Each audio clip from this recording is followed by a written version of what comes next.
देखो कोई भी सेंटेंस बनता है, कोई भी सेंटेंस बनता है तो उसमें सब्जेक्ट, वर्ब और ऑब्जेक्ट एक स्टैंडर्ड सेंटेंस में होते हैं। इससे छोटा तो सेंटेंस ही नहीं बन सकता, और एक स्टैंडर्ड सेंटेंस में एक ऑब्जेक्ट भी होता है, ये एक बात है। अब जब ये ऑब्जेक्ट होता है तो normally subject plus verb plus accusative object, या फिर subject plus verb plus dative object, या फिर subject plus verb plus accusative object plus accusative object, या फिर subject plus verb plus dative object plus dative object, कुछ तो होगा।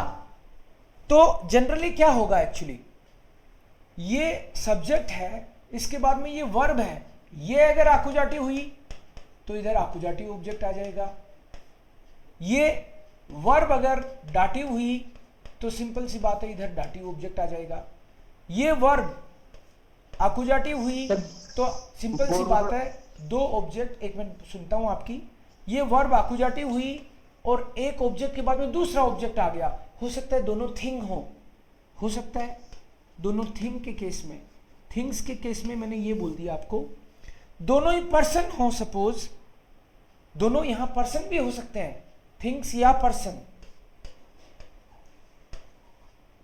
Example देके बता सकता हूं मैं, सब्जेक्ट वर्ब डाटिव, डाटिव का मतलब ये हो सकता है कि ये वर्ब तो डाटिव है,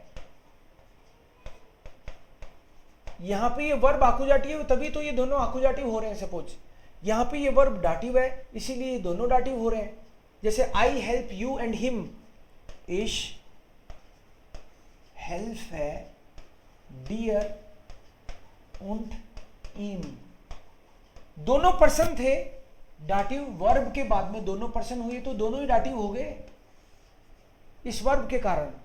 यहां पे दोनों थिंग भी हो सकती हैं, इश काउफ है einen computer und ein handy, suppose ऐसा हो सकता है, इस काउफ है, एक मिनट और लूंगा आपकी, इश काउफ है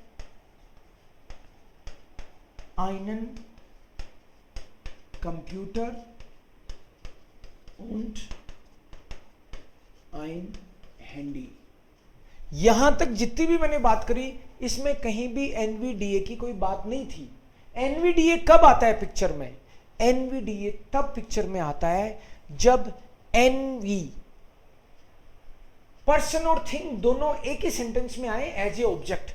इसको आप ऐसे कह ही सकते हो NVA, इसको कह ही सकते हो NVD, इसको आप कह सकते हो NVAA, इसको आप कह सकते हो NVDD। डी का मतलब है dative object, dative object. But ये वाला NVDA का मतलब क्या है? NVDA का मतलब है कि यहां पे कोई सब्जेक्ट तो है, कोई वर्ब भी है, बट एक ही सेंटेंस में विदाउट कोई प्रीपोजिशन, ये कंडीशन रहती है इसमें, विदाउट एनी प्रीपोजिशन। इसमें प्रीपोजिशन आ जाता है, एनवीडीए नहीं रहा, नहीं होगा फिर विदाउट प्रीपोजिशन।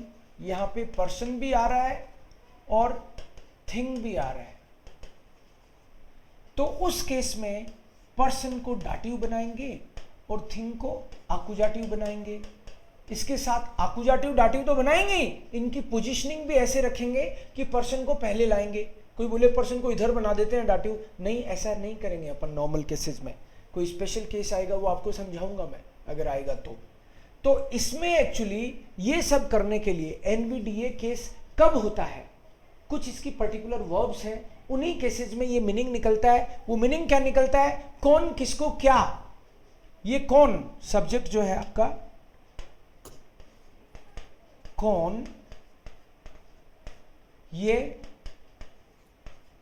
किसको, और ये थिंग है इसलिए क्या। कौन किसको क्या मतलब वेयर, वेन, वस, क्या मतलब वास? हु, whom मतलब टू whom, what. इसके लिए एक्चुअली स्पेसिफिक वर्ब्स हैं, उन्हीं वर्ब में ये मीनिंग निकलता है, उनको हम लोग एनवीडीए वर्ब बोल देते हैं। वो वर्ब है जागन, गेबन, एम्फेलन, अर्क्लेरन, अर्थसेलन, शेंकन, शिकन, जेंडन, लायन, साइगन। क्योंकि उसका मीनिंग भी तो ऐसे ही निकलना चाहिए, जैसे जागन, given. I give you a pen, I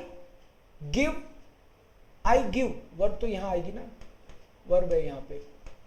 I give you a pen, तो ये क्या सेंटेंस बनेगा? इश गेब, वर्ब आएगी पहले, राइट? यहाँ पे इश सर ये वाले वर्ब भी आने चाहिए।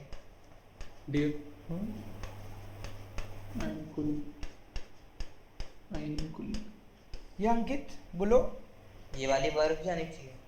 हाँ, जो भी वर्ब है ये, उनका मीनिंग तो यही निकलना चाहिए ना, मैं तुमको क्या, कौन किसको क्या। अदरवाइज तो जैसे काउफन और फरकाउफन भी आप लो, काउफन फरकाउफन इसमें लेते हो आप, काउफन फरकाउफन, तो इसमें ये मीनिंग निकल रहा है क्या? मैं तुमको कार बेच रहा हूं, कोई प्रीपोजिशन की तो जरूरत ही नहीं है, तुमको बेच रहा हूं और क्या, कार, तो फरकाउफन वर्ब है मेरे पास, इश फरकाउफ है, किसको? तुमको, किसको? तुमको, तो तू का डियर हो जाएगा, क्या, कार, आइन आउटो। सेंसफुल तो होना ही चाहिए कोई सेंटेंस, नहीं तो मीनिंग क्या है? या तुम्हारे लिए खरीद रहा हूं, तो काउफा हो जाएगा। इनमें हर बार ये मीनिंग निकलेगा। साइगन का मतलब है टू शो, मैं तुमको रास्ता दिखाता हूं, मैं तुमको कुछ बताता हूं, कोई चीज बताता हूं, कोई कहानी सुनाता हूं। अर्थसेलन का मतलब टू नरेट, कोई स्टोरी वगैरह। जागन टू से, आई से यू नमस्ते, may be to say, to give, to recommend, मैं तुमको एक फिल्म रिकमेंड करता हूं, टू रिकमेंड। अर्क्लेरन टू एक्सप्लेन, तुमको एक रूल समझाता हूं एनवीडीए का, टू एक्सप्लेन। अर्थसेलन टू नरेट। शेंकन इज टू गिफ्ट,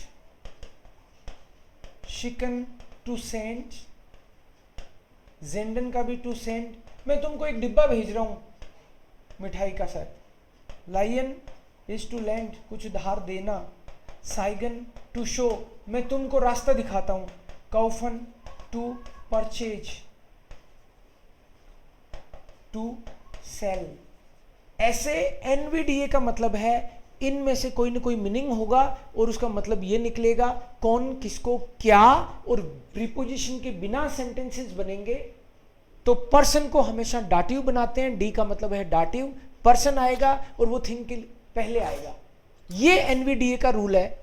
अब आपको जहां भी ये वर्ब दिखेंगी वहां पे ये रूल लगाना है, नहीं दिखे तो कोई बात नहीं। अब कोई बोले कि ये दोनों चीजें आनी जरूरी थोड़ी है, जरूरी नहीं है।